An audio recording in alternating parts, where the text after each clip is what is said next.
Hello students, how are you? আশা করি সবাই ভালো আছো। তোমাদের সবার প্রিয় রয়্যাল এডুকেয়ার ইউটিউব চ্যানেলে তোমাদেরকে স্বাগত জানিয়ে আজকে আমাদের ফিজিক্স ক্লাস স্টার্ট করছি।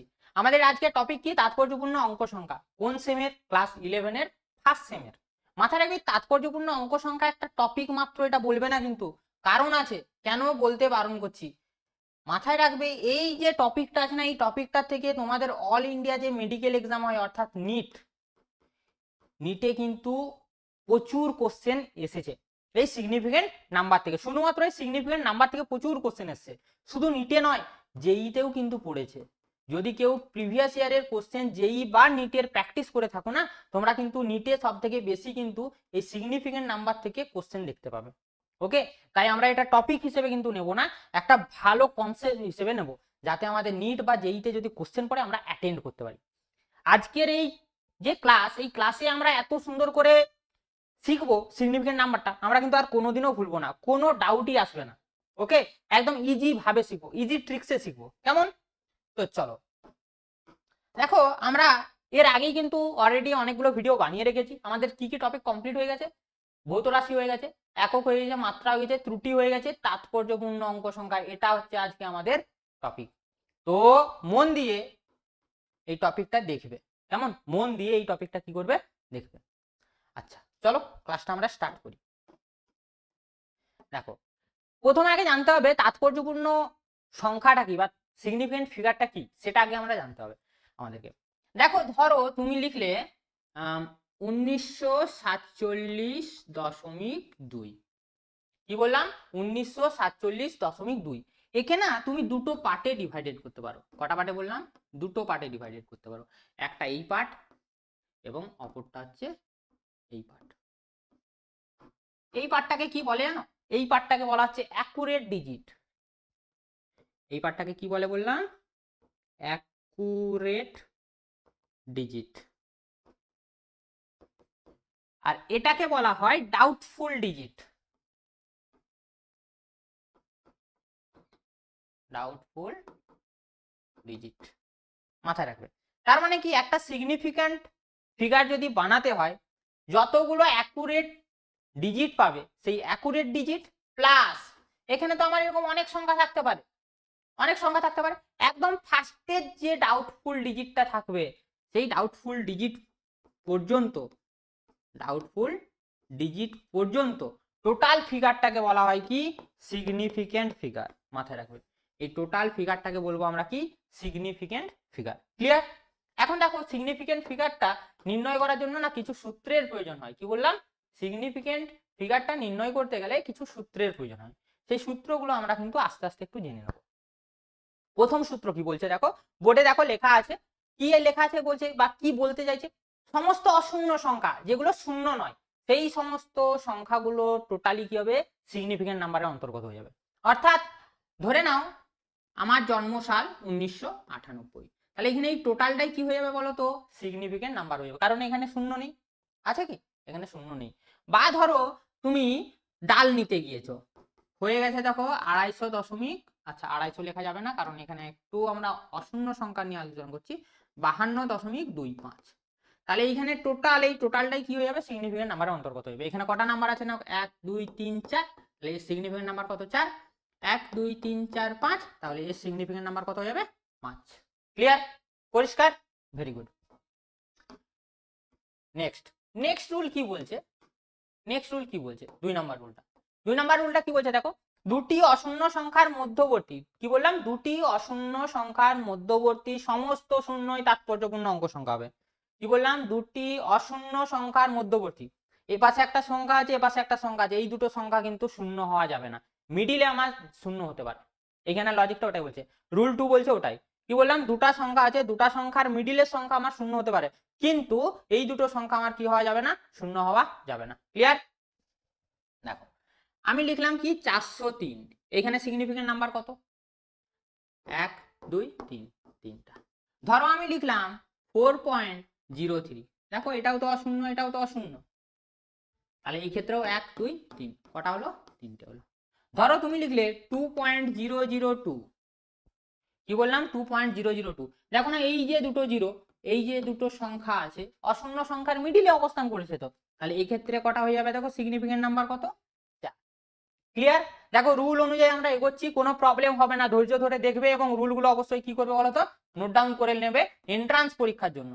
থার্ড রুল কি বলছে দেখো, থার্ড রুল বলছে কোনো সংখ্যায় যদি দশমিক উপস্থিত থাকে, কি বললাম, কোনো সংখ্যায় যদি দশমিক উপস্থিত থাকে এবং সেই দশমিকের পরে যতগুলোই সংখ্যা থাকুক, কি বললাম, ওই দশমিকের পরে যতগুলোই সংখ্যা থাকুক সমস্ত সংখ্যাগুলোই কি হবে বলতো, তাৎপর্যপূর্ণ অঙ্ক সংখ্যার অন্তর্গত হবে। দেখো উপরে লেখা আছে, এটা তোমরা কেয়ারফুলি একটু নোট ডাউন করে নেবে। এইটার জিনিসটা বলছি এখন, মন দিয়ে শোনো। কি বলছে দেখো, যতগুলো সংখ্যা থাক, মানে সংখ্যা থাক, সংখ্যার পরে যদি দশমিক থাকে, ধরো তুমি লিখলে কত 23.00 এরকম লিখলে, মাথায় রাখবে লাস্ট যে ডিজিটটা থাকে না, সেটা ডাউটফুল ডিজিট হয়। সেটা কি হয়, ডাউটফুল ডিজিট। মানে দেখো না 1 2 3 4, তাহলে এই ক্ষেত্রে কতগুলো পাবে দেখো না, তাৎপর্যপূর্ণ অঙ্ক সংখ্যা 4টা পাবে। কিন্তু যদি দশমিক না থাকে স্যার, ধরো 230 লিখলাম, কি লিখলাম 230, মাথায় রাখবে এই শূন্যটার কিন্তু ভ্যালু হবে না, আমার ভ্যালু হয়ে যাবে এইটুকুটা। এইটুকুটা তাহলে কত হবে দেখো 2। মাথায় রাখবে দশমিকের পরে যদি শূন্যগুলা বসানো হয় তাহলে সেই শূন্যের কি হবে, দাম পাওয়া যাবে। যদি দশমিক না থাকে কিন্তু কোনো সংখ্যার শেষে যদি 0 থাকে, সেই শূন্যটার কিন্তু দাম নেই। এটা দাম নেই কেন, কারণ আছে, এটা আমরা একটু পরে পড়বো। এই উদাহরণটা দিয়েই আমি তখন বোঝাবো কেমন, কেন 2 হচ্ছে। রুল নাম্বার 4, রুল নাম্বার 4 কি বলছে দেখো, শূন্য আছে তারপরে যদি দশমিক থাকে, মানে কি বলছে, ধরে নাও 0.002 বসিয়েছো, কত বললাম 0.002, এই কেসটাই বলছে, যদি উপরটা পড়ে এই কেসটাই বলছে। শূন্যর পর দশমিক থাকলে এবং সেই দশমিকের পরে আবার যদি কোনো শূন্য থাকে, দেখো শূন্যের পর দশমিক, দশমিকের পর আবার যদি শূন্য থাকে, এই শূন্যগুলো কিন্তু তাৎপর্যপূর্ণ অঙ্ক সংখ্যা হবে না। তার মানে দেখো না আমার তাৎপর্যপূর্ণ অঙ্ক সংখ্যা কোনটা, এটা, তাহলে এখানে তাৎপর্যপূর্ণ অঙ্ক সংখ্যা কটা আছে, একটা।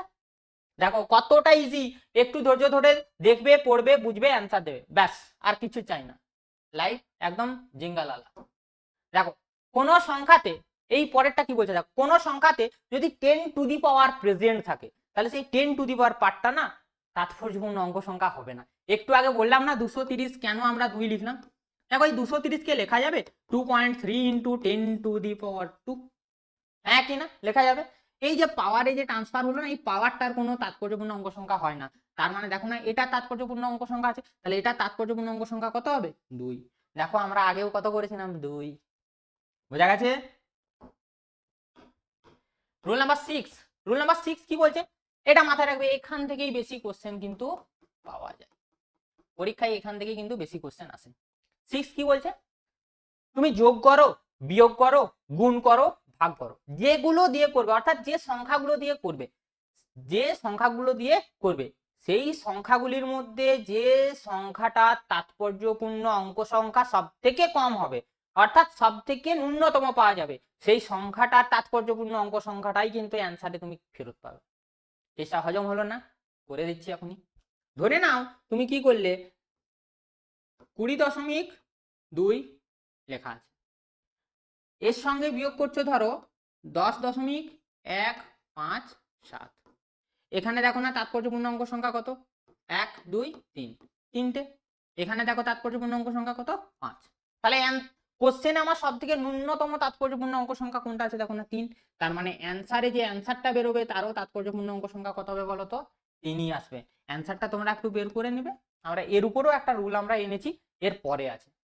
দেখো এতদূর পর্যন্ত ছিল সিগনিফিকেন্ট নাম্বার নির্ণয় করার রুল, কিন্তু এর পরে আরো দুটো রুল জানতে হবে, যেটাকে রাউন্ডিং রুল বলছি আমরা, ঠিক আছে। তার মধ্যে একটা তোমরা আগেই করে এসছো, যে দশমিকের পরে 5-এর যদি বেশি থাকে, কোনো একটা সংখ্যা যদি 5 থেকে বেশি হয়, মানে কেমন বলছি, 7.439 আছে, তো 5-এর বেশি আছে, 5-এর বেশি থাকলে কি হয়, এর আগের সংখ্যাটা বা অঙ্কটা যেটা থাকে সেটা 1 যোগ করতে হয়, তাহলে এটাকে কি লিখতে 7.44, এই জিনিসটা এই রুলটাই বলছে। কিন্তু এই রুলে কি বলছে স্যার, এই রুলে সাপোজ ধরো আছে 7.345, আর একটাই আছে ধরো 7.435, এই রুলটাই বলছে লাস্ট যে নাম্বারটা, এটা 5 বা 50 যদি থাকে, কি বললাম 5 বা 50 যদি থাকে, এবং তার আগের সংখ্যাটি যদি অযুগ্ম থাকে, দেখো কোনখানে অযুগ্ম আছে, এইখানে দেখো অযুগ্ম আছে, যদি তার আগের সংখ্যাটি অযুগ্ম থাকে তখন সেই অযুগ্ম সংখ্যাটির সঙ্গে 1 যোগ করতে হয়, তাহলে 3-এর সাথে 1 যোগ করলে কত পাবে 4, দেখো এর অ্যান্সার হয়ে যাবে কত 7.44। কিন্তু যদি যুগ্ম সংখ্যা থাকে সেটার কোনো পরিবর্তন হয় না, তাহলে এর অ্যান্সার কত হয়ে যাবে 7.34। এই রুলটা বলছে এইখানে। ক্লিয়ার? দেখো আমরা রুলগুলো শিখলাম, এখন কি করব বলো তো? ইয়েস, অ্যাপ্লাই করব, সঙ্গে সঙ্গে অ্যাপ্লাই করব। দেখো এখানে কিছু আমি স্কিপ করব তোমাদের জন্য। আচ্ছা দেখো, এই যে 10 টু দি পাওয়ার আছে, এর কি কোনো তোমরা তাৎপর্যপূর্ণ অঙ্ক সংখ্যা পাবে? পাবে না। তাহলে এটা বাদ দিয়ে তাহলে কটা পাচ্ছ? দেখো 1 2 3 4 5, তাহলে তাৎপর্যপূর্ণ অঙ্ক সংখ্যা হবে কত? 5। আচ্ছা এটা করছি না, এটা তোমাদের জন্য এইচডব্লিউ, কমেন্ট করে জানাবে। এটা কি করবে বলো তো? কমেন্ট করে জানাবে। এই টোটালটা তোমাদের এইচডব্লিউ কমেন্ট করে জানাবে, কেমন? আচ্ছা এর পরের রুলগুলো দেখো, আমরা রুল করেছিলাম সেই রুলের উপর অ্যাপ্লাই হবে। দেখো এটার থেকে এটা যদি বিয়োগ করো, এখানে তাৎপর্যপূর্ণ অঙ্ক সংখ্যা কটা আছে দেখো? 3টা। এইখানে কটা আছে দেখো? এই 3টের কি দাম হবে? হবে না। তাহলে এখানে কত পাবে দেখো? 2টো হবে তো? এখানে কটা পাবে? 2টো। তাহলে এর অ্যান্সার কত আসবে সেটা তোমাকে লিখতে হবে, এবং সেই অ্যান্সারটার তাৎপর্যপূর্ণ অঙ্ক সংখ্যা কত হবে সেটাও তোমাকে বলতে হবে। এটাও তোমাদের এইচডব্লিউ, ঠিক আছে? যেমন এটা দেখো, এটা আমি করে দিচ্ছি, এটা তোমরা নিজেরা করবে। দেখো এখান থেকে এটা যোগ করলে যোগফল আসছে আমার কত? এত। এখানে দেখো 3, এখানে দেখো 4, তাহলে আমার অ্যান্সারও কত আসার কথা বলো তো? 3। আচ্ছা দেখো এটা 9 হয়েছে, মানে কি 5-এর বেশি আছে, তার মানে 0 থেকে 1 যোগ করে দাও, তাহলে এটা হয়ে যাবে 19.1। কেন হলো? কারণ ন্যূনতম যে সংখ্যাটা আছে সেই সংখ্যাটা এখানে ক্যারি করতে হবে। দেখো অ্যান্সারেরও তাৎপর্যপূর্ণ অঙ্ক সংখ্যা কত এসছে? 3। এটা দেখো এখানে দেখো কত পাবে তাৎপর্যপূর্ণ অঙ্ক সংখ্যা? 3। এখানে কত পাবে দেখো? 4। এটাতেও কত পাবে দেখো? 4। গুণ করলে এটা পাবে, কিন্তু ওই অ্যান্সারটা কি হবে? কেন হবে না? তাৎপর্যপূর্ণ অঙ্ক সংখ্যা আমার সর্বনিম্ন কত আছে? 3। তাহলে একে 3-এ কনভার্ট করতে হবে। লাস্ট অঙ্ক কত আছে দেখো? 9। তাহলে 9 থাকলে তার আগের সংখ্যাটা কি বলেছিলাম? 1 যোগ করতে হয়। তাহলে অ্যান্সার কত আসবে বলো তো? 1.82। আশা করি বোঝা গেছে। ক্লিয়ার সব? Very good. যেগুলো হোমওয়ার্ক দিলাম অবশ্যই সেগুলো কমেন্ট করে জানাবে, কেমন? দেখো এরপর কি করবো বলো তো? তোমরা কি করবে? একটা সুন্দর দেখে লাইক করবে, একটা সুন্দর দেখে কমেন্ট করবে, আর অবশ্যই ভিডিওটি কি করবে? শেয়ার করবে, যাতে তোমাদের বন্ধুরাও কিন্তু এই সিগনিফিকেন্ট যে নাম্বারটা তোমরা শিখলে তোমার বন্ধুরাও যাতে শিখতে পারে। ওকে? আর একটাই রিকোয়েস্ট, অবশ্যই চ্যানেলটিকে সাবস্ক্রাইব করবে এবং করে করে অবশ্যই এই বেল আইকনটিকে প্রেস করবে। এতে কি সুবিধা বলো তো? আমরা যত ভিডিও দেবো না তোমাদের কাছে তত তাড়াতাড়ি পৌঁছবে। ওকে? এটা কিন্তু অবশ্যই করতে হবে, কোনো কথা নয়, এটা করে করে কিন্তু তারপর ভিডিওটি দেখা বন্ধ করবে, কেমন? আজকের মতো এই পর্যন্তই। নেক্সট ক্লাস আবার একটি মজাদার টপিক নিয়ে উপস্থিত হব। Tata, bye bye.